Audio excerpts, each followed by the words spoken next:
Olá, pessoal, boa noite. Já estamos entrando no ar aí. Vamos ver aqui como que está, se já estamos no Facebook ou não. Já estamos no Facebook aí, pessoal. Então, vamos começar a nossa live, então. Deixa eu ver aqui como é que está. Se eu estou meio no... Como é que está? Como é que estou ali? Aí já acertei ali a posição.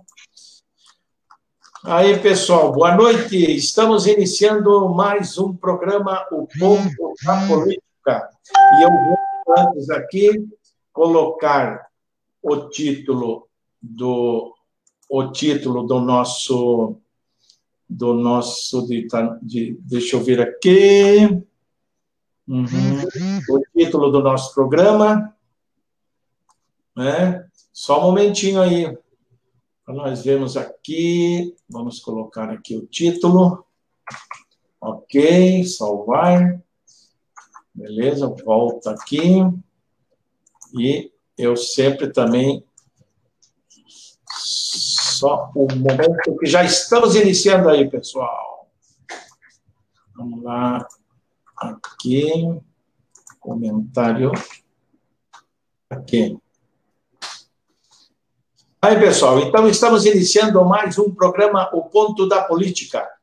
Eu sou o Chicão Somavila, editor deste programa, que vai ao ar e é realizado diretamente da cidade de Pinhais, do estado do Paraná, para o Brasil e para o mundo. Hoje é terça-feira, dia 9 de junho de 2020. São 19 horas e 32 minutos. E na pauta de hoje... vamos falar sobre a flexibilização, né, ou afrouxamento do isolamento social no Paraná, que cai mal e gerou muitas aglomerações, aí, caiu mal por ter gerado muita aglomeração. Como eu sempre digo, o espaço aqui é aberto e democrático. Participe você com perguntas, deixa eu vir mais para cá, né? Participe você aí com perguntas, sugestões, críticas, enfim, observações, né, de forma educada, que serão sempre bem-vindas.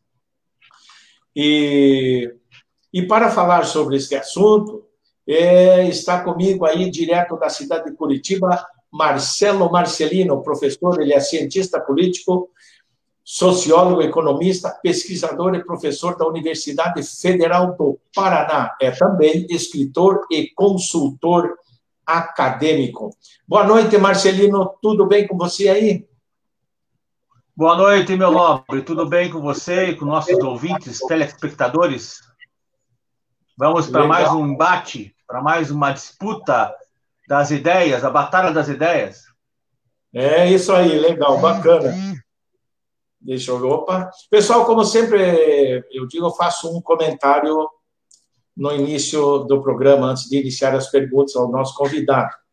Na verdade, é uma parceria que eu e o professor Marcelo Marcelino fizemos aí, e vamos sempre apresentar nas terças e quintas, se não der nas terças, nas quintas, mas sempre nas quintas vai acontecer. E nas terças, né, só quando não for possível que a gente não faz. Mas eu quero trazer aqui um registro de uma entrevista que eu fiz o ano passado, com o Bruxo Chique Jeitoso. Esteve aqui, era uma entrevista presencial, né, não era live à distância. Em 2019, eu entrevistei aqui nesse mesmo estúdio, né, o famoso e popular Bruxo Chique Jeitoso. E naquela ocasião, ele leu as cartas de tarô. E ele fez uma previsão, ele previu uma tragédia com alguém, ele não mencionou um nome muito grande, né, com alguém, uma tragédia mesmo, né, no meio da classe política do estado do Paraná, neste ano de 2020. E, de fato, a tragédia aconteceu. Uma tragédia aconteceu este ano, né, com o superintendente da governança da Casa Civil do governo do estado do Paraná, Felipe Mansur, que Deus o tenha, e mais também outros, o Paulo Rogério Cruz e o João Ricardo Schneider também, que faleceram nesse acidente. Eles vinham de Foz do Iguaçu, né, na segunda-feira, dia 1º de junho. Então, o acidente aconteceu na BR-277, na região de Teixeira Soares, próximo a Ponta Grossa. Como já falei, junto com o Felipe Mansur, então, pré-candidato a prefeito de Foz do Iguaçu pelo PRN, hoje o PRN virou Republicanos, né? Morreram, como falei, João Ricardo Schneider e o assessor Paulo Rogério da Cruz, servidores da Casa Civil, né? E a pasta a qual está lotada a superintendência de governança, né? Então, fica aqui o registro da previsão feita pelo Bruxo Chique e Jeitoso durante uma entrevista concedida para este canal no ano de 2019. Interessante, né? Uma coisa bem... Deixa eu ver, vou mudar a cor aqui, só um momento. Impactante. Bem impactante, né? É uma situação assim, deixa eu ver aqui, vou pôr esta cor aqui, ok. Então, e nós vamos iniciar aí a nossa live, né, com o professor Marcelino, falando aí, evidentemente, que o governo, né, o governo gera polêmica ao mudar a forma de apresentação dos dados sobre a Covid.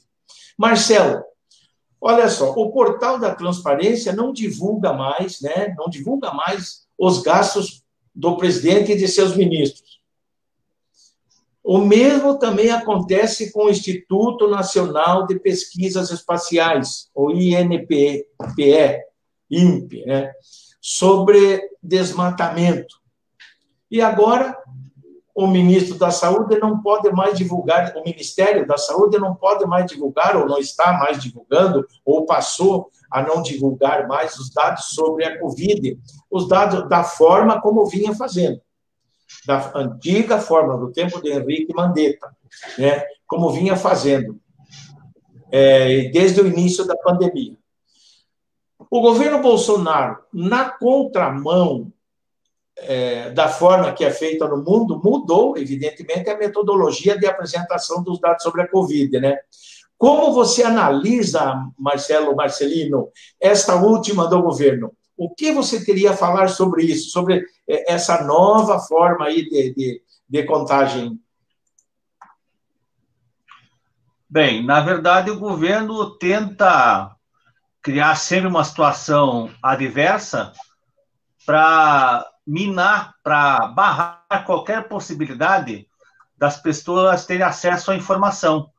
Assim como o portal da transparência e outros institutos de pesquisa, a própria interlocução do governo é uma interlocução proposital para barrar a negociação em termos de comunicação e informação, qualquer possibilidade de negociação, qualquer possibilidade de discussão, ao mesmo tempo que ele nasceu dessa forma.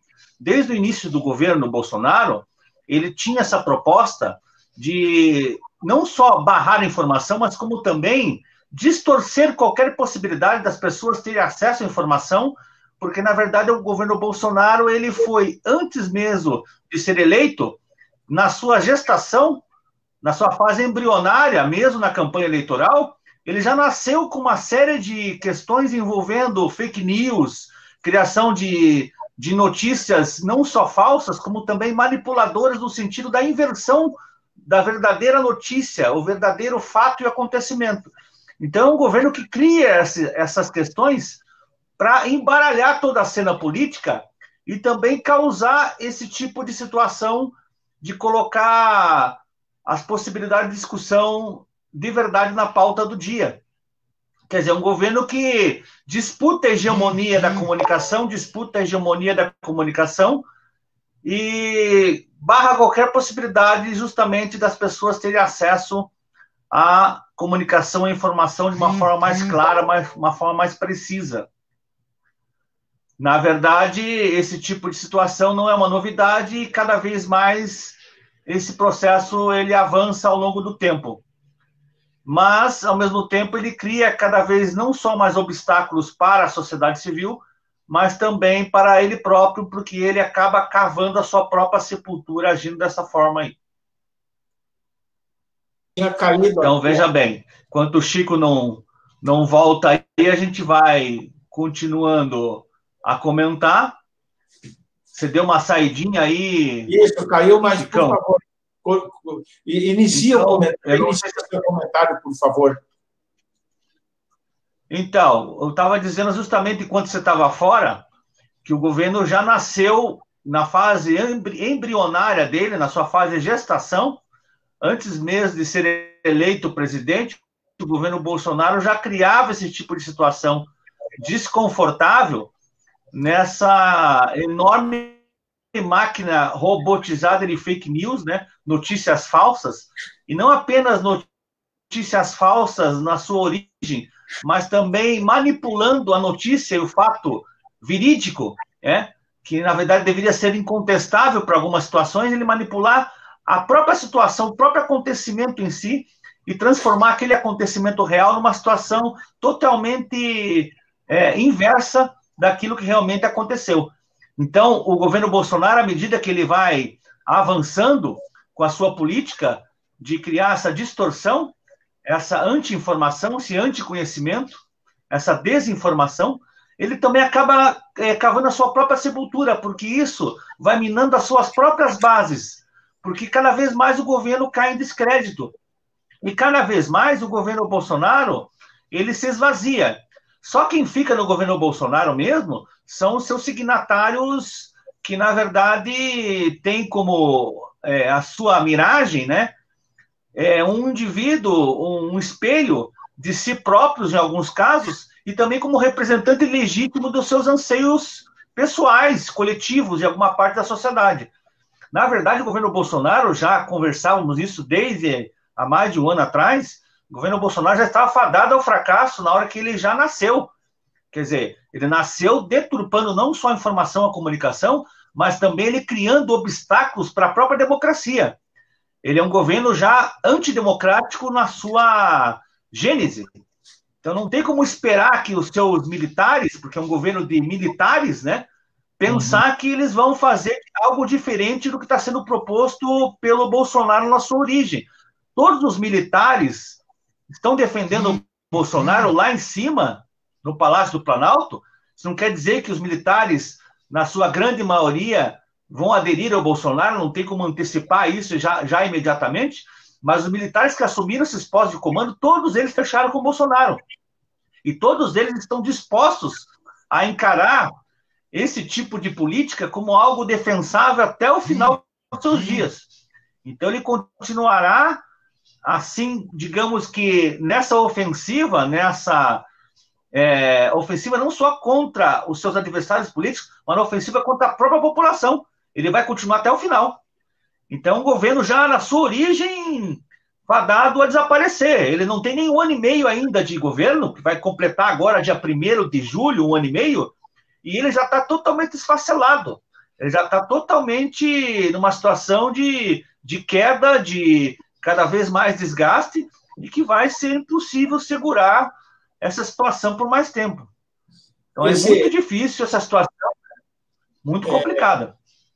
Marcelino, a característica desse governo parece, ou né, parece ser o cerceamento de informações, né? Cerceamento de informações de uma origem, digamos que totalitária, de uma origem bastante autoritária, bastante antidemocrática, né? Que ele trabalha com esses princípios, né? Onde ele achava que poderia contornar a sua popularidade agindo dessa forma por algum tempo, só que isso aí acaba se mostrando na prática que está cada vez mais difícil se manter com o mínimo de apoio, porque o apoio do governo Bolsonaro está se esfacelando. Por isso que, na verdade, as manifestações, mesmo em tempos de pandemia, foram obrigadas a acontecer por parte de muitas pessoas por acreditar que não dá para esperar mais que o governo, com a sua tropa, com a sua militância, continue apoiando justamente pautas autoritárias de regime militar, de um nacionalismo que não é um nacionalismo progressista e nem da soberania popular, é um nacionalismo da pior face possível, que se alinha muito ao fascismo, ao nazifascismo. Então, é um regime político que não tem nada de democrático, as pessoas foram obrigadas a sair para as ruas, clamando pela democracia, exigindo que o governo seja, em alguns casos, deposto, seja pressionado para a sua colocação numa situação de ser empurrado para as cordas. Essa é uma situação complicada no Brasil, que viu uma ascendência da Covid. A Covid não diminuiu, ao contrário de muitos governadores, a Covid não chegou no seu topo ainda. Ela está em fase de ascensão. E mesmo com os governadores, prefeitos de algumas capitais colocarem as pessoas numa falsa ideia de que está tudo melhorando, ao contrário, as coisas estão piorando. E essa piora, ao mesmo tempo, com as pessoas na rua, leva a uma situação, digamos que contraditória. As pessoas deveriam, dentro do possível, permanecer mais em casa, aquelas que podem, evidentemente, ao mesmo tempo acabam saindo de casa para lutar pela democracia em contraposição ao governo autoritário e de ideias totalitárias, ideologias fascistas, supostamente golpistas, né? Que, na verdade, vão conduzir a esse governo, se não houver nenhum tipo de ação, realmente uma situação cada vez mais no sentido de inviabilizar a democracia que ainda resiste, apesar das suas dificuldades. Perfeito.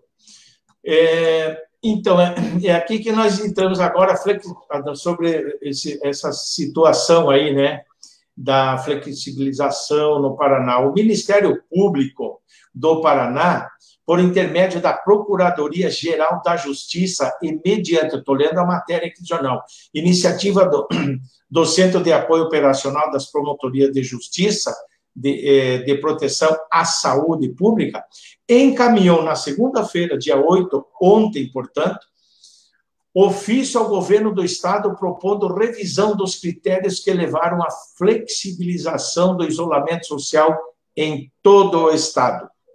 Bares lotados em Curitiba colocam em risco o controle da pandemia, né?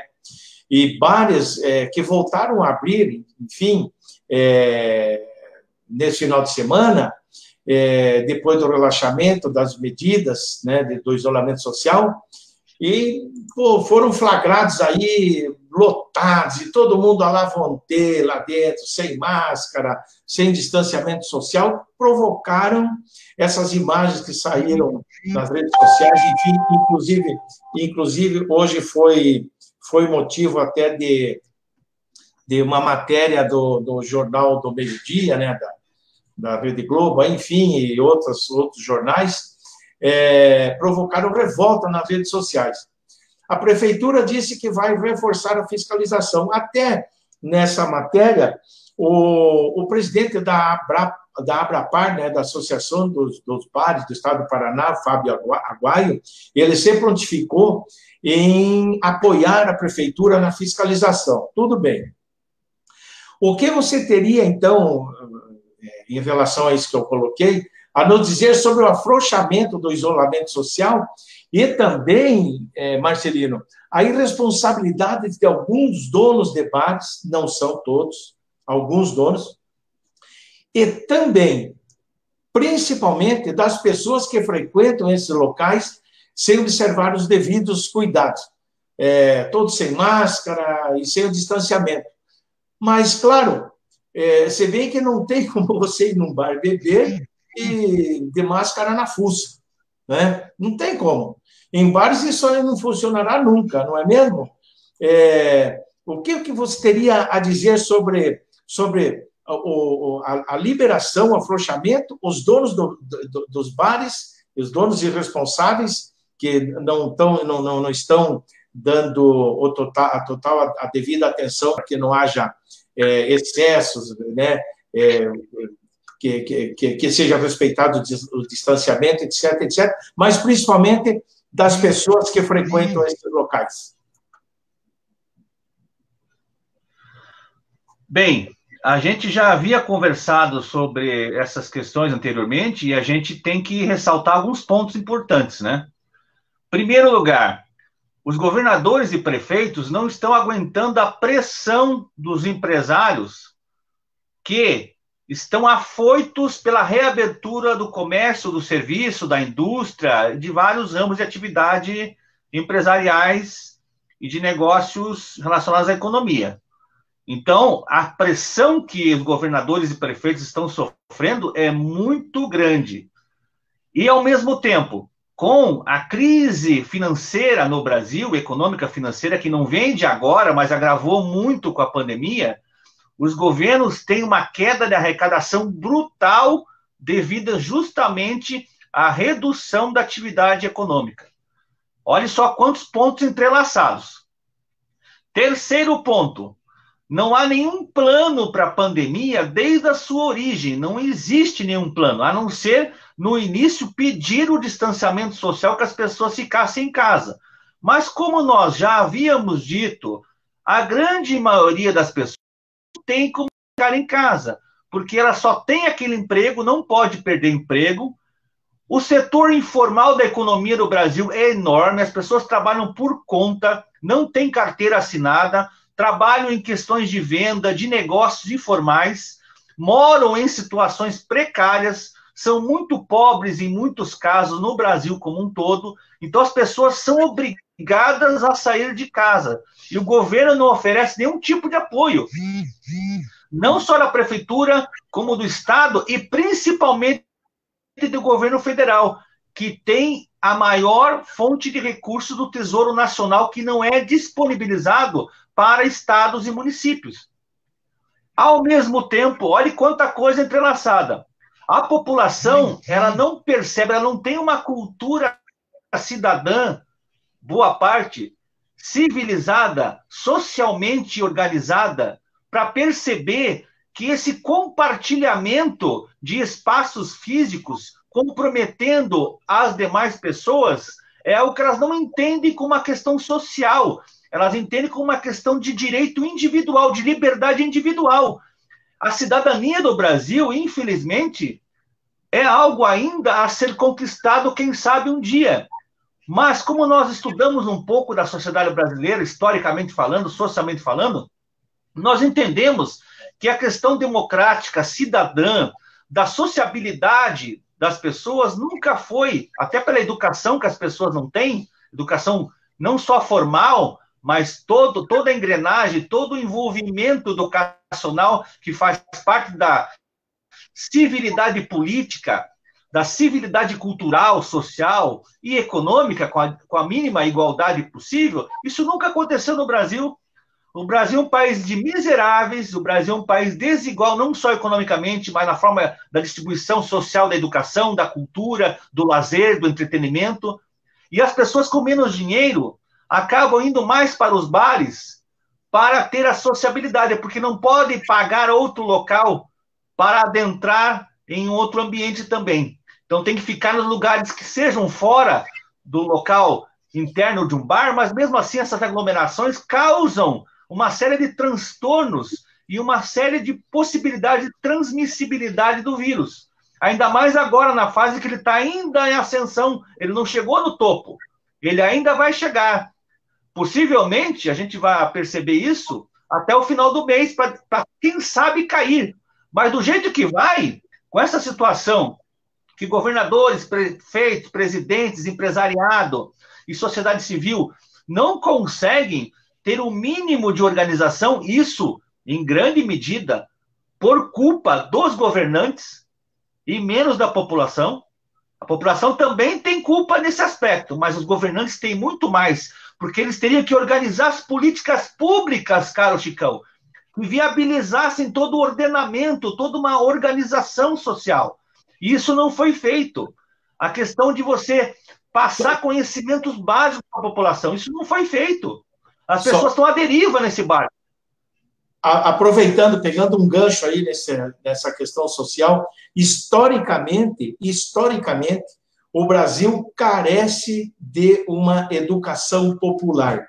até eu pergunto para você, seria interessante, talvez, que as prefeituras, que tudo acontece nos municípios, né? Tudo que acontece no Brasil acontece nos municípios. É ali que as pessoas vivem. Não seria interessante, você acha que seria interessante, seria importante que as prefeituras criassem, dentro de uma Secretaria de Ação Social, um departamento de educação popular? Eu acho que esse trabalho ele pode ser estendido a partir das próprias redes municipais de educação, compreendendo creches, escolas de ensino fundamental, fase 1, fase 2 e ensino médio. É isso que tem que fazer, tem que integrar, junto com a assistência social, junto com a questão da saúde pública, todos esses ambientes, todas essas instituições, elas têm que ter uma política de integração, uma política que possibilite o cidadão conseguir construir em torno dele uma cidadania comunitária. Porque a escola, hoje, ela é percebida e ela é compreendida, enfim, como um ambiente em que você pode fazer o valor da democracia, pelo menos parcialmente valer, quando você vai votar na escola. Porque as escolas servem como centros de votação, a escola serve como aporte de recursos relacionados ao leite das crianças, os recursos alimentares. Você pode criar uma sinergia de ambiente cultural, esportivo, a questão das vacinas, integrar as vacinas com a educação na escola, nas creches. O município tem que se integrar, tem que ter uma política integradora. E isso tem que ser construído também com a comunidade. Você tem que chamar a comunidade para construir essa política junto, porque a comunidade tem que se fazer pertencente a essa política. Não pode ser uma coisa de cima para baixo. Geralmente se faz política pública de cima para baixo no Brasil. Esse processo tem que ser um processo em que você envolva a comunidade à sua volta. Nos bairros, principalmente com uma cidade grande como Curitiba. Os bairros têm que se envolver na sua região com políticas públicas que a prefeitura tem que dialogar com os partícipes à sua volta, ao seu entorno. Isso tem que acontecer. Não precisa exatamente criar alguma coisa, mas já faz valer a integração e a comunidade ser chamada para debater, para colocar suas demandas em pauta, para dialogar e criar sinergias necessárias para envolver a comunidade para as políticas públicas. Isso aí é fundamental de se fazer. Isso não é feito.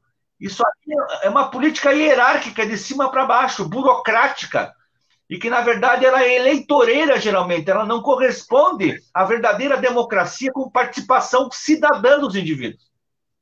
Perfeito, perfeito. Deixa eu ver aqui os nomes aqui. Maria Helena Somavila, nossa secretária. Deixa eu ver o Dércio Maicotti, Luiz Carlos Heleno, José Pires também, jornalista aí do Parágrafo 2, está nos acompanhando. Deixa eu ver aqui quem mais que nós temos aqui.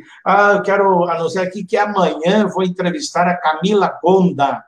Ela é graduanda em Direito pela PUC, em Ciências Sociais pela Universidade Federal do Paraná, pesquisadora da Ciência Política e Opinião Pública, do CPOP, aí na universidade, né? E amanhã eu vou conversar com ela aqui sobre os direitos da mulher, violência doméstica e racismo, né? Então, amanhã nós estaremos aqui seguindo a nossa pauta aqui, né?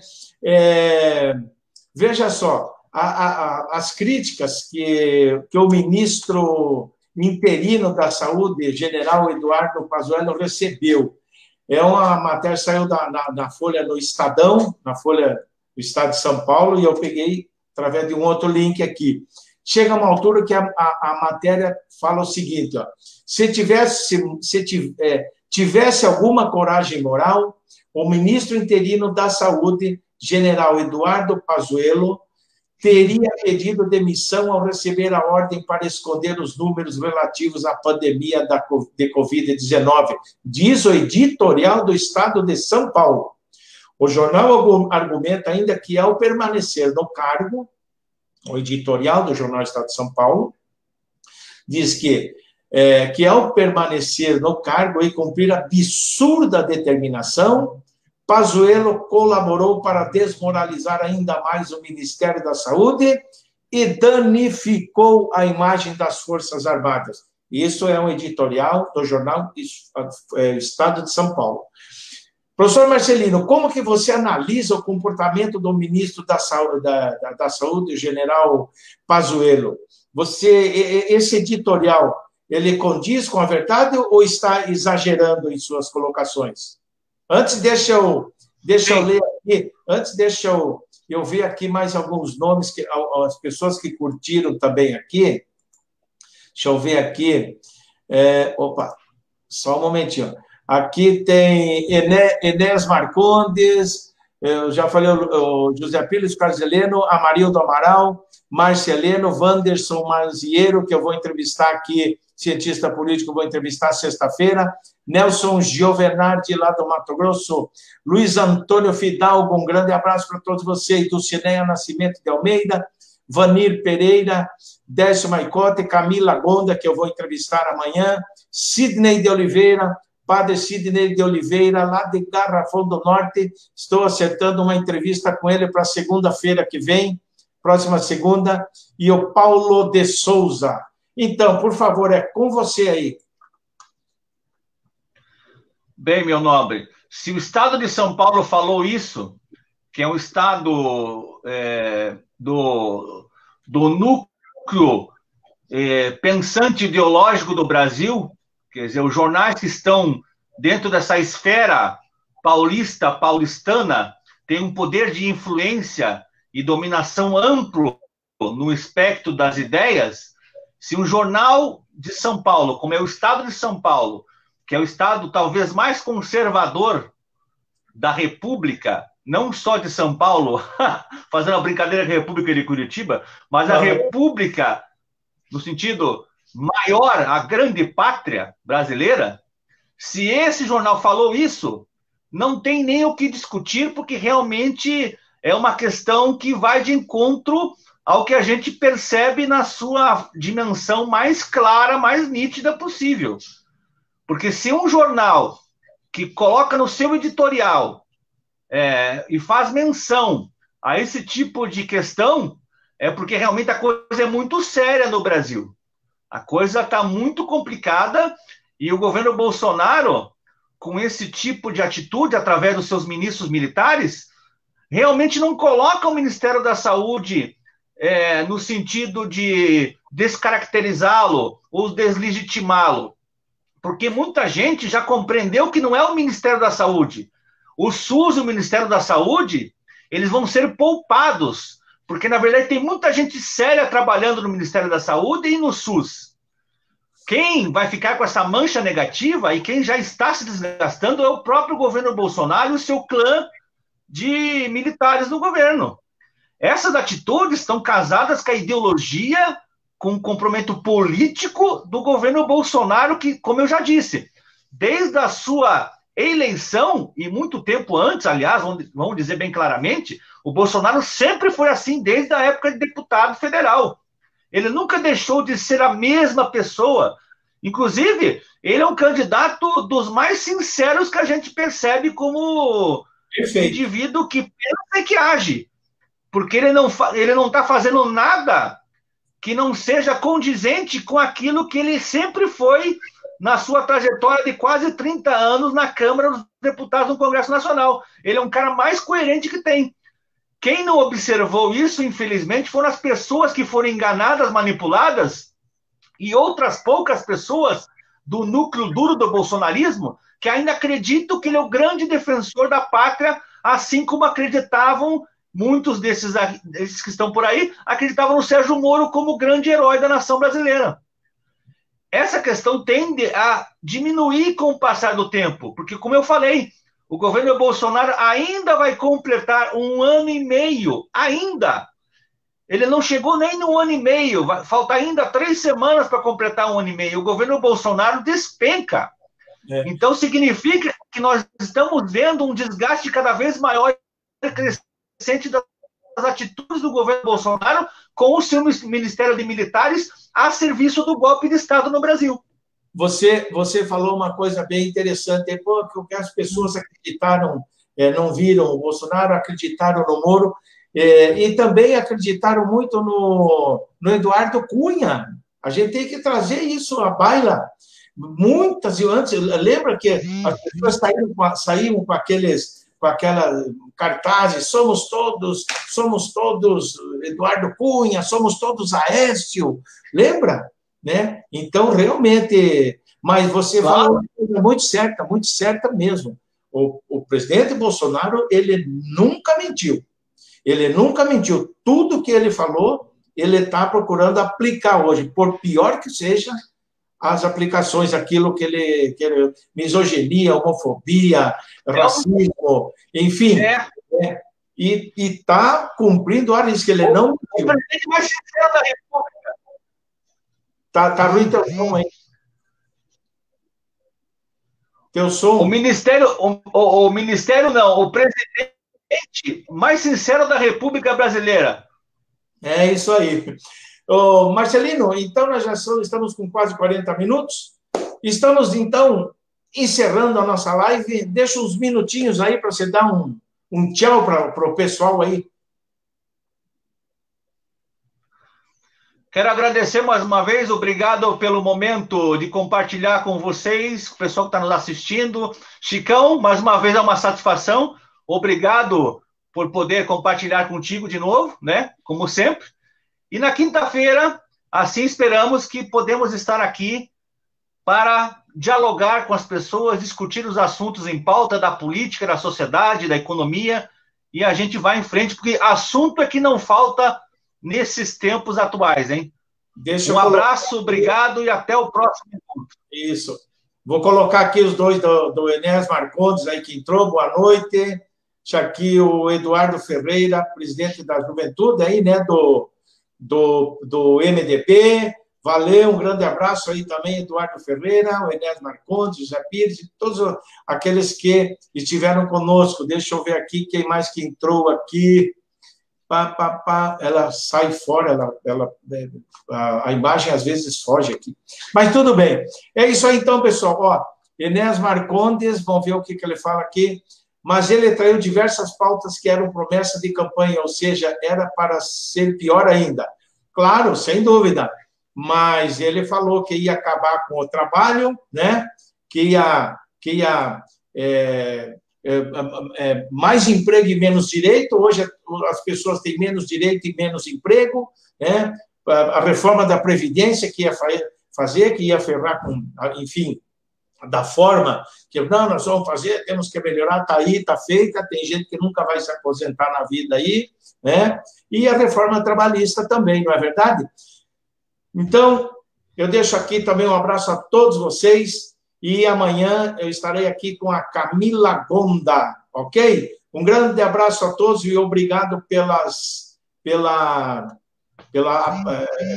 comparecimento, pela participação de todos vocês. Um grande abraço.